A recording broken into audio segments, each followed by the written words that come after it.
I believe exactly in this the whole life. No need to focus and just follow, push about that because it's gonna happen. When you go through that, go to do everything, you must find out the things that you want inside the things that you already have it. No need to try to find the things that is not existed. I'm not afraid of the challenging. I intentionally make the challenge for myself. Make yourself like a separate from the other people and stand out from the other people is very hard. It's very difficult. We are still struggling to do like that. I don't know. I can say that I'm successful yet or no, but I'm still trying. All right. So today, another episode with Mr. Roochii. We're currently in Thailand. I'm out here on a little vacation, so I'm doing a couple interviews. And today we're interviewing an awesome guest, Mohammad Chegini, and he is from NobArt Jewelry. He makes custom jewelry made to order, and his artworks are just so magnificent. I was actually walking by his shop and I seen a lot of his art pieces and I just had to come in and introduce myself. And here we are today, and I'm going to hand it off to Mohammad. So Mohammad, to begin, how did you get started with this line of business, to give us context? First, I really appreciate for having me in your video, Mr. Roochii. Of course. Actually, jewelry normally is being known as a commercial. Normally people, they do it to earn more money. But I grew up in the artist family, and I just go to the jewelry industry like very accidentally. It's just happened. And fortunately, inside the jewelry, I find out the things that I want. It's about the art, my passions, about the focusing on the details and all of the arts. So this is the things that make me, I will stay at jewelry, I will work at jewelry, and finally I will do my own brand. Gotcha. So basically, it was just kind of like a happenstance. It just happened. You didn't really plan it.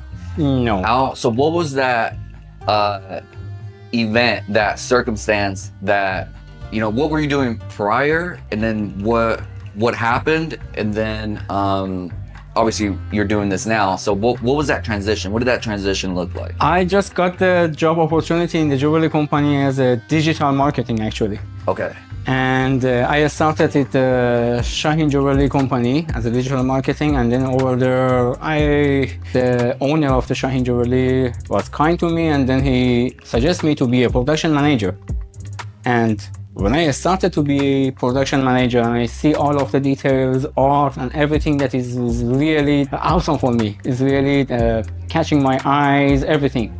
So I try to find out more details, and I try harder until I got as much as I can from Mr. Shaheen. And then I learn jewelry over there. So it's become my profession, and I try to focus on it until I get what I want. Gotcha. So let me know if I understand this correctly, and this is for our viewers, and this is what I tell a lot of young viewers as well, because nobody knows where to start, right? So people in college or in high school, well, I don't know what I want to do for a living, I don't know what I'm going to do, right? And everybody kind of is just crippled by these overwhelming thoughts. But you're a pretty good example where sometimes you just have to start, and eventually you're going to find your passion in your journey, right? Exactly. So you started in this position not knowing that it was going to lead to you starting your business, and then you're like, wow, I kind of enjoy this, right? And then through your work ethic, you moved up, you got promoted into additional roles, and then you started liking it more. Your skills were being developed, I assume, for the reasons why you're getting promoted. It had elements of art in it, which you like, and we're here today. That's how it in a nutshell, it just evolved, right? So for the viewers, if you don't know what you want to do for a living, just follow Mohammed's path. Just get going and do something, and the doors will open, and the paths and your passions will develop and open for you. I believe exactly in this in the whole life, not about only my jobs or profession. In the life, I believe in this, that no need to focus and just follow, push about that, because it's gonna happen. Is when you go through that, go to do everything, you must to find out the things that you want inside the things that you already have it. No need to try to find the things that is not existed. Absolutely. I couldn't have said it better. So everybody thinks that having a business is a Hollywood dream, right? Perfect and nothing goes wrong. But as business owners, we know that's far from the truth. So I always like to ask my interviewees, was it slow in the beginning? Did you almost go out of business? Did you want to quit? Like what did it look like in the beginning of you starting your business? Tell us about your struggles. First, still I consider myself as a beginner. I'm not consider myself as a thing that is already stable or something like that. Mohammad is very humble, as you can see. No, really. But of course, yes, it's super difficult, especially, now we are in the 2024. Normally, the speed of the changing the technology and everything is super fast. Just with AI. Our generation, starting from the VHS videos or the cassette or something like that. If you don't mind me asking, how old are you, just for context? 43. 43, okay. I'm not too far behind you. I'll be there soon. Until now, we experience a lots of changes in the technology. So it makes us we must to adapt ourselves very fast. And these kind of changes, surprisingly, other people in the world also adopted very fast, and it's become full saturated in any aspect that you want. So going to the jewelry and try to find out the a point in the blue ocean that is not still red is almost, I can say, impossible. Yes. Everybody already done everything. So make ourselves separate from the other people and stand out from the other people is very hard. It's very difficult. We are still struggling to do like that. I don't know, I can say that I'm successful yet or no, but I'm still trying. It's very hard, very slow, of course. I believe that any strategy in the marketing or anything at least need time, minimum 1 year, until you can receive some, this is some symbols or signs that of the answering that is a successful plan. Okay. So basically what you're saying is the struggle that you're having or had is trying to differentiate yourself from other jewelry businesses, trying to stand out from the crowd. Is that correct? Not about the only experience. Many of the jewelers can have all of the experience that I have also. Yes. It's not about that I'm separate from the other people. The things that I can say that I'm separate from the other people, that I'm not afraid of the challenging. I intentionally make the challenge for myself to, if this kind of design, this kind of things that is difficult for the other people to do, so it's okay. I will do this exactly, because nobody do this. Gotcha. This is the things that I'm trying to focus on it, to make ourselves stand out from the crowd of all of the other competitors. Basically, you like the challenge because it weeds out the fakers from the doers. Yes. And you want to do only the challenging stuff because you know it's going to make you stand out from the competition. Yes. Okay. And you're saying that was a struggle starting out, is trying to figure out how you could stand out from your competition. So that's your hardest part in starting the business, is just trying to figure out how you could stand out in order to get clients. Yes, and also regarding the financial, this is jewelry. Gold, diamond, precious stones, everything that you want to use it as a raw material is super expensive. Yes. So you cannot go as much as you want, but you cannot not do it also. I started with a small saving that I have. I didn't doing a crazy anything that I want. No. One of the biggest problems in starting a business is getting clients, right? Because if you don't have clients, you don't have a business. That's the bottom line. Yeah. At that point, it's just called a hobby. So how do you get clients? Since we have a lots of competitor, we cannot rely only on the one kind of the strategy or something like that. We are trying many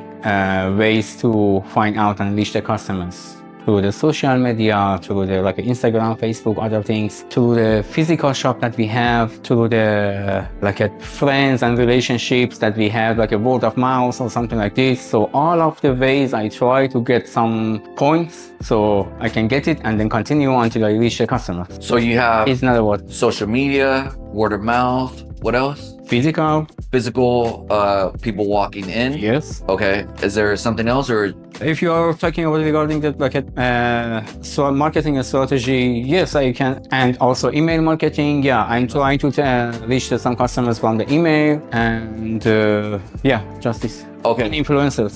All right. So we have 4 marketing strategies, which is perfectly fine. I try to focus on, as you know, right now I'm focusing on 2 marketing strategies, and that's it, because it just requires so much effort and time. But you're using 4. Okay. So you mentioned you have social media, word of mouth, email, and then your walk-ins, which is your location. Yeah. So your social media marketing, let's start there. What does that look like? What are you doing on social media? On social media, we do first presenting the product and everything that we have. Product demonstration. But product demonstration. But in order to get the attention of the more people to come to our social media, I try to make the content marketing also. So I produce the valuable, informative videos about the jewelry, stones, history of some stones, or try to teach them to what is, for example, the well-milled plating.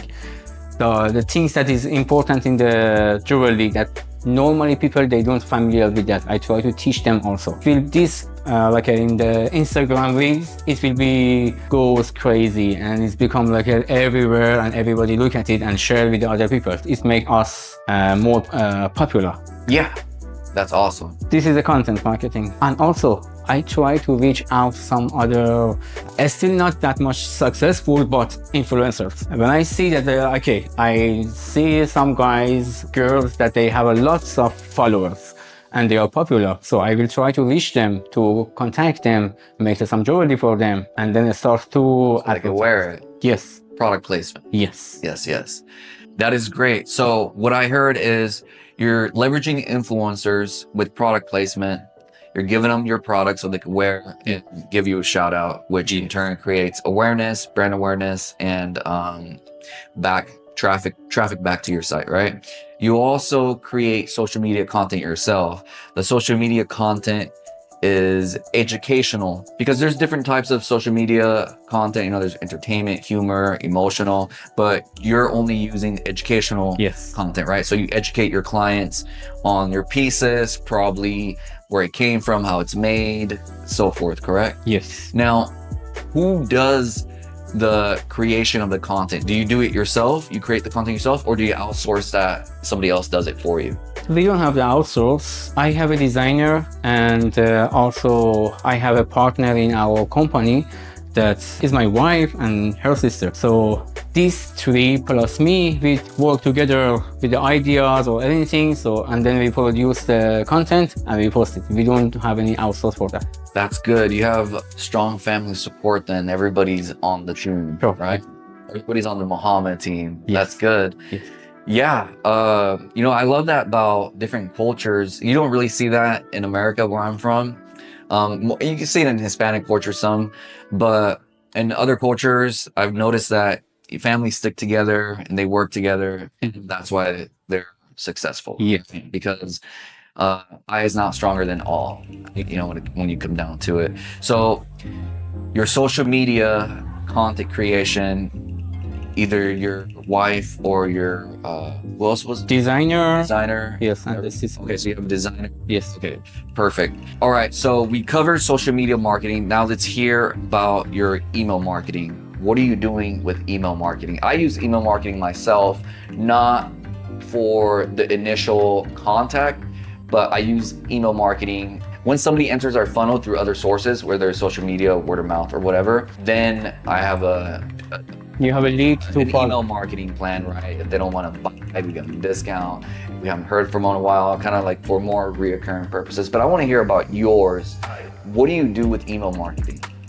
I do for the initial contact actually. Initial contact? Yes. Okay, let me hear about this. I might learn something from you. But this is not easy actually. For initial marketing, Cold emailing, basically. yes, and it's like you can get reply maybe only 1% or maybe 0.5%. It's not that much that it's become the main point of our strategy. But still, this is a good thing that we can follow, because I'm using this to contact the wholesalers and retailers, not to contact to the end user. Gotcha. So even if I got the 1% or 0.5% answer back, this would be perfect for me actually. This would be like a huge order and I can get the too many work from that. So this is the way that I'm doing the initial marketing. Yes. So the pie is worth it once you catch the fish. Gotcha. Yeah, so that's interesting. So what you're saying, so if it was like your end customer, which is, hey, Mohammed, I like a jewelry, you know, I'm one person. You're saying that it's all the effort and time it takes for your email marketing campaigns really wouldn't be worth it, because your overhead costs in implementing that strategy is more than I would be able to bring to the table. However, because you're only contacting wholesalers, the time and effort and the very minimal results that you get are worth it, because you do get a return on your investment once you catch the wholesaler. Yes. Okay, that's good. That's very good. I'm gonna, do you have a pen, paper to write this down real quick? Sure. All right, so email marketing, social media marketing, we had place, which is location. So tell us, where are you located? Why did you pick this place? And how does it contribute to your bottom line? Our business, that I said, that is our jewelry production, is about not the commercial jewelry. It's like an art jewelry. So even in our social media, all of our photos or everything, I try to follow this art. I didn't try to make it commercial. I make it like an art with the natural stone or something like these photos. And here also I choose here because I really like the atmosphere, and the people living here are not come here for commercial. They're coming here for rest. They're coming here for make their minds calm. That's why I need this kind of people that they select and choose my designs. I don't want like a commercial, normal, like engagement, solitaire rings or something like that to be selling. I want my customers have the connection with the design that they have. So that's why I select this place, because it's very far from the crowd, very far from all of the business that maybe no need to explain for that. Inside the business area, how it look like, it's not very good. Yeah, I choose this here because I don't want to get far from all of the business crowd. So I want to stand out and not go inside between the competitors, and be with all of the people that they are more close to the art. Gotcha. That's a good strategy. So because you're still a new business, you don't want to be right next to big competitors, is what you're saying. So I would think that's a good strategy. You focus more on the art, and you want a demographic that's more relaxed. They come to relax and kind of could connect and resonate with the services that you offer. Yes. Well, I take that as a compliment, because I'm a resident here. For those that don't know, I'm actually staying here at Chapter 1 Modern. What is it called? Chapter 1 Modern. Yes, it's a suburb. What would we call it? It's a, what do they call them out here? Province? No, province would be Bangkok. Yes. And then this would be district. A district. Okay. So it's a district of Bangkok, and I chose it because, just like you said, it's more laid back. It's away from all the rush of the big city. Exactly. It's a whole different lifestyle. I'm right here with the lake, just enjoying my time, and I was walking, just like you said, and we came in here, made an introduction, and now we're doing this interview. So we just covered place marketing. This is what we call it in marketing school. That's just a term that they use, place marketing, right? So you used your mind, leverage it, all your brain cells in there, strategize where to place your business, and it's working for you. Now, what about word of mouth marketing. So you mentioned that there's word of mouth marketing going on. What does that look like? How do you encourage it? How do you promote it? Walk us through it. Word of mouth for me is maybe is like a two different way. I'm using two different way. First, I'm inside this industry more than 8 years, and many of the people, they know me and they know how I am and how or what kind of the job I can do. So these kind of things, that when they understand that, okay, now I have my own brand and I can do the things that more freely. So they come to me because they know what I can do. And this become like a more marketing and advertising for me, that even I've done and accomplished what they want. So it will become more, they will recommend me to the other people. And also regarding the end user, the customer that I have, and then they got and see the quality of the job, see the everything that is I have put the effort to finishing with not extra charge or something like that. So these kind of things make the advertising for me, and they will start to talk, hey, I have this from this brand, and this is the quality with no extra charge. They do the custom jewelry, they do whatever you want, they already done. So this make it like a word of mouth for everywhere to make us more popular. I got them with new leads for the customers. Nice. So basically it's just the quality of your work and the work ethic, right? Yes. Going the extra mile, making sure it's done right and exceptionally right. Wowing the customer to the point where they just have to recommend you. Exactly. Gotcha. Yeah. So that's good advice for a lot of youngsters out there, because I feel that our generation, or our younger generation, just kind of lacks the work effort or ethic put in it. So take note. You want word of mouth marketing, make sure you do an exceptional job.